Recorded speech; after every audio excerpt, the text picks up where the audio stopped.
There's an old saying in corporate America: never underestimate an underpaid, overworked employee who knows the rules better than their boss. That's the birthplace of malicious compliance. When a manager sets ridiculous rules, employees don't argue, don't protest, they simply nod, say, "Yes, boss," and follow every instruction to the letter. The result? A spectacular disaster that the boss dug for themselves. Let's dive into the office battlefield, where compliance turns into the sharpest weapon. Always look busy in front of me. A new manager arrived at a tech company. He was the classic micromanager, obsessed with control. His very first policy was, "I don't want to see anyone idle. If I walk by, everyone must look busy." Sounds reasonable, right? Except in tech, sometimes your job is literally to think, brainstorm, or wait for code to build. You don't have to hammer your keyboard nonstop. But the employees didn't argue. They nodded obediently. "Yes, boss. Always look busy." Got it. And thus, the great performance began. One developer opened 20 blank Excel sheets and spent the day copy-pasting random numbers.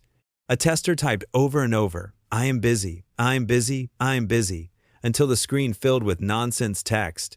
A designer launched Photoshop, opened a blank file, and started doodling meaningless squares.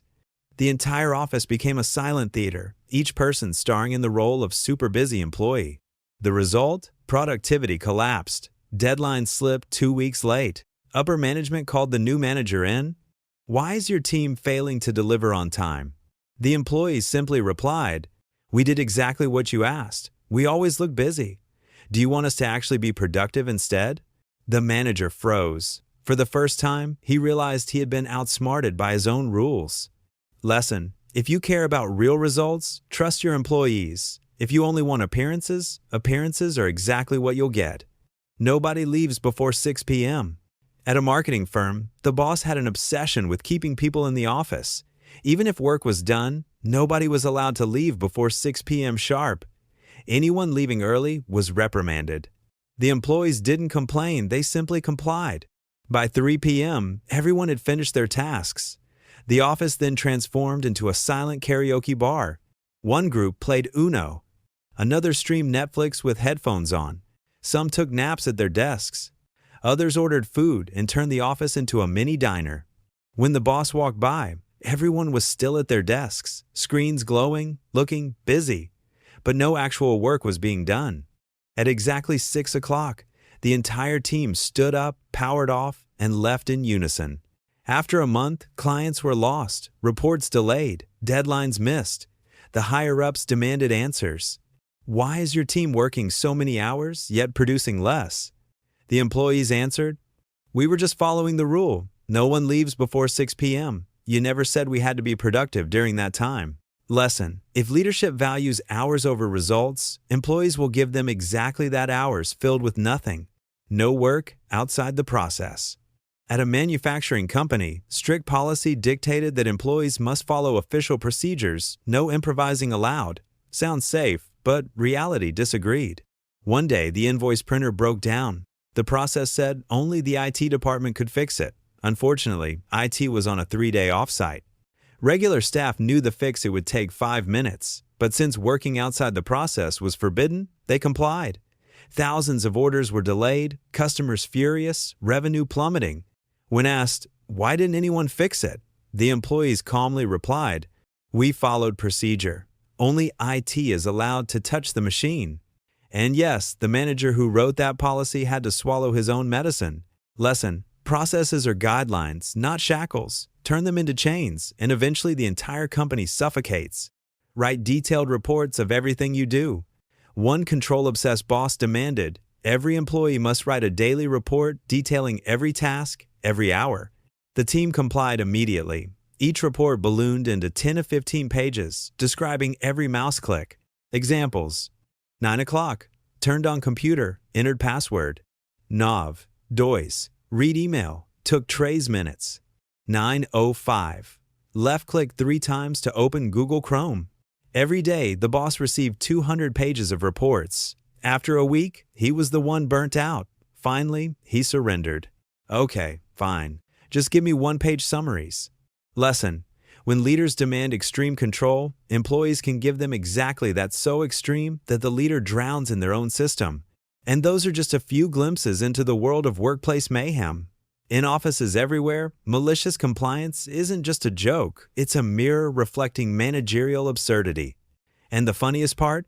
Nobody broke the rules. Everyone followed them perfectly. Workplace mayhem. If you thought the first half was chaotic, buckle up. Because malicious compliance in the office doesn't just ruin productivity, it creates legendary stories employees still laugh about years later. Here are more tales from cubicle land, where rules get obeyed so literally that they explode in the boss's face.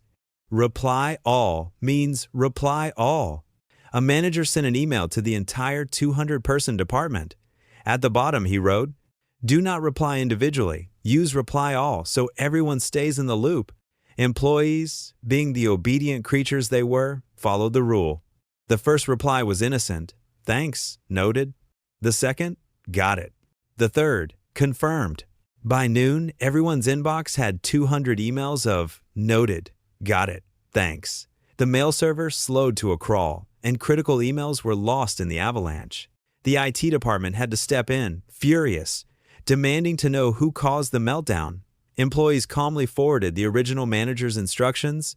Do not reply individually, use reply all. The manager never wrote those words again.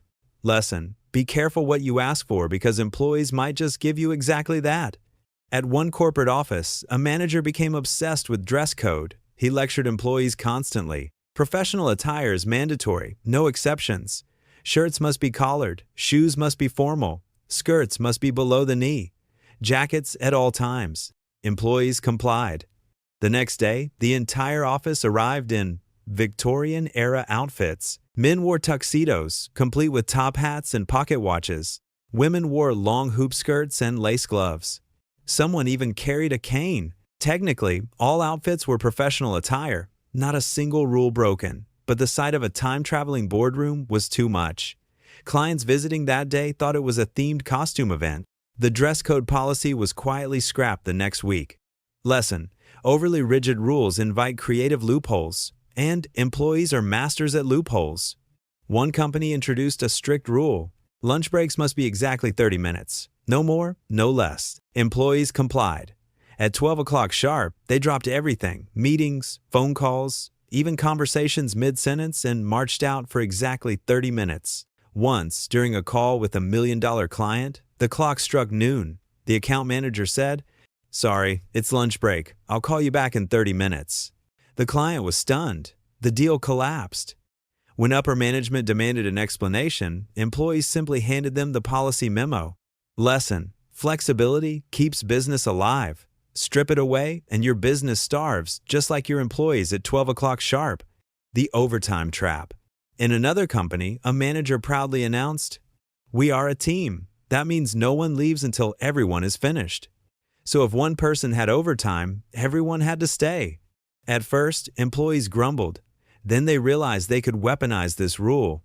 The slowest worker deliberately dragged tasks out. Others stopped helping because, why rush? Productivity tanked because nobody had incentive to finish early.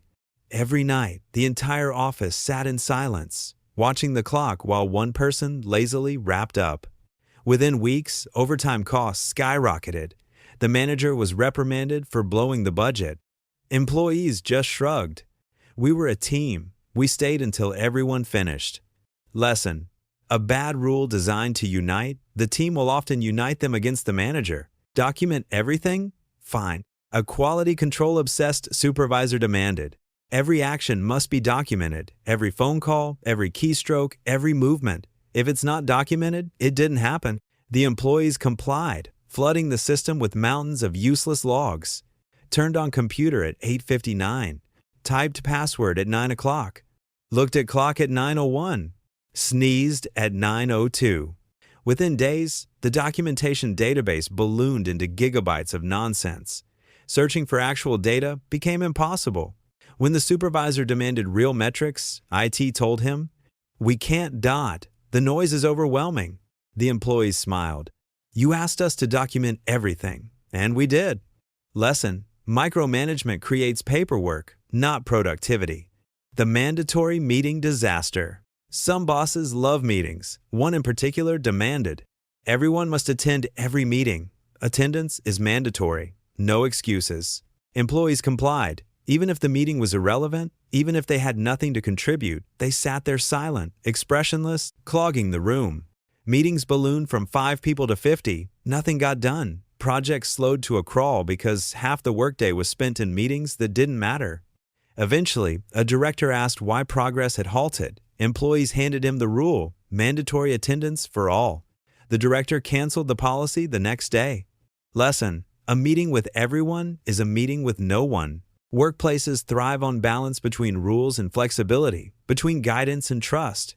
But when leaders choose control over common sense, malicious compliance turns offices into circus arenas. And again, the funniest part? Nobody broke a rule. Not a single employee disobeyed. They simply took orders literally until those orders self-destructed.